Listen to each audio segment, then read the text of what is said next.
Videotapes. We've made over 1 million videos now in 6 languages. They're not copyrighted. They're not copyrighted.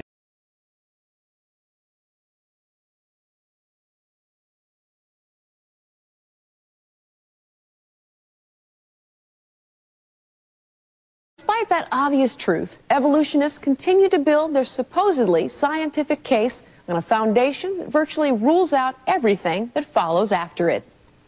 Evolution teaches that energy, such as lightning or heat, plus matter, can occasionally create new life. Yet our entire food industry rests on the fact that this can never happen. If we examine a jar of peanut butter, it contains matter and is exposed to light and heat.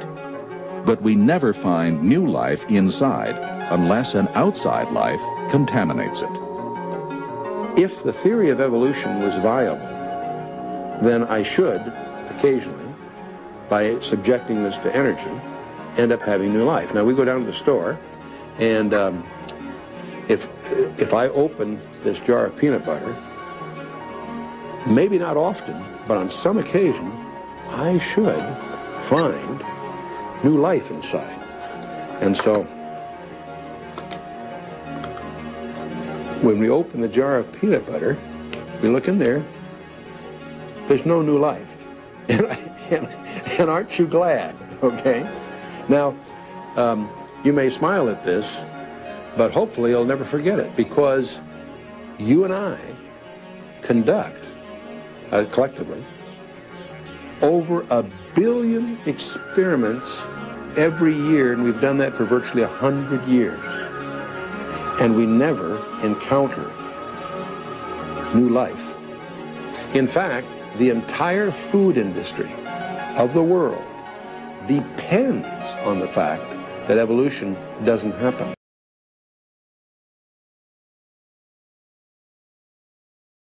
Condensing the information, UFO 666. There's a great book by Chuck Missler again called Alien Encounters, if you want to read his theory on UFOs.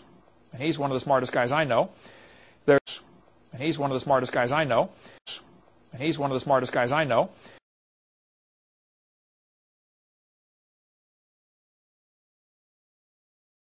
Condensing the information, UFO 666. There's a great book by Chuck Missler again called Alien Encounters, if you want to read his theory on UFOs. And he's one of the smartest guys I know. I asked Chuck Missler a few months ago when I was preaching out there at a conference with him, I said, Dr. Missler, what really happened at Roswell, New Mexico? What is the truth about this? You know, the UFO crash site. He said, Brother Hovind, I don't know for sure, and nobody who knows is talking, but exactly 9 months later, Al Gore was born. So, what happened? I don't know, that'll preach, but Stan Deyo has a good book. He lives in Colorado Springs. Stan Deyo's book about the cosmic conspiracy is real good on the topic. He says it's using a little understood form of propulsion called electrogravitic propulsion.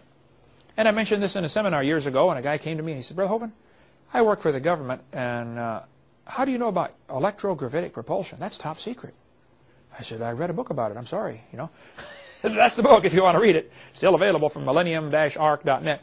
So, round airplanes have been made for years. This is the XF-5U, which flew very well, but during World War II at the end. But they invented jet engines, and they kind of became obsolete. Here's the A-15. The Russians had a similar one called the A-16, a round airplane, a Frisbee, okay? The V-173 flew just fine. So there are several theories about UFOs. Let me just give them to you. Since I don't know, I'll tell you what you can study for yourself. One theory says they're all misidentified. Somebody saw a weather balloon, swamp gas, a mirage, too much vodka, whatever, okay? Second theory says they're top secret or government or private experiments. The third theory says they're satanic or demonic. See, God is all places. Satan can only be one place.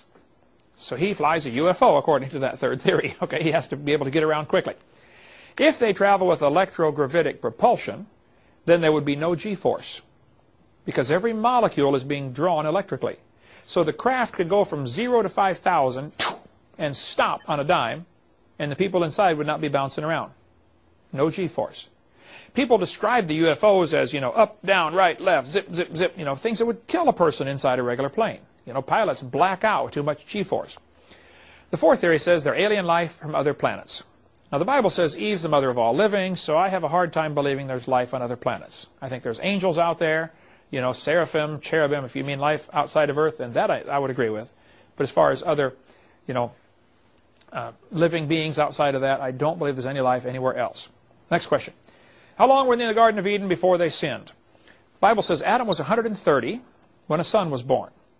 Before that, Cain and Abel were born, but the dates aren't given because they're not in the line to Jesus Christ. So I think they could have been in the garden 100 years. I don't know, but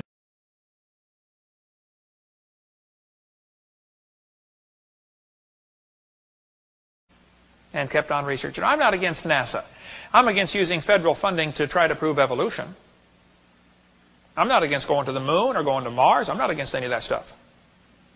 But I think that there may be another ulterior motive here. Maybe the purpose of the space program is to prepare the world for Big Brother, for the New World Order. Maybe that's the real purpose. And I think everybody should be fully informed of what's going on with NASA. I doubt there's life on other planets. First place, there's no proof there is. Okay, so if somebody wants to argue there is, they're arguing from the negative, which is a poor position to be in. Secondly, the Bible says Eve is the mother of all living. I have a hard time getting around that verse. I mean, the Bible says she's the mother of all living. So I don't think there's life on any other planets. Next question. What about theistic evolution? Couldn't God use evolution to get us here? Well, there are all kinds of people who claim to be theistic evolutionists. Okay? We have an entire debate for 5 hours with me against Hugh Ross, and he would not call himself a theistic evolutionist. He says, I do not believe in evolution, but he does believe an awful lot of things like the evolutionists believe, like the Earth is billions of years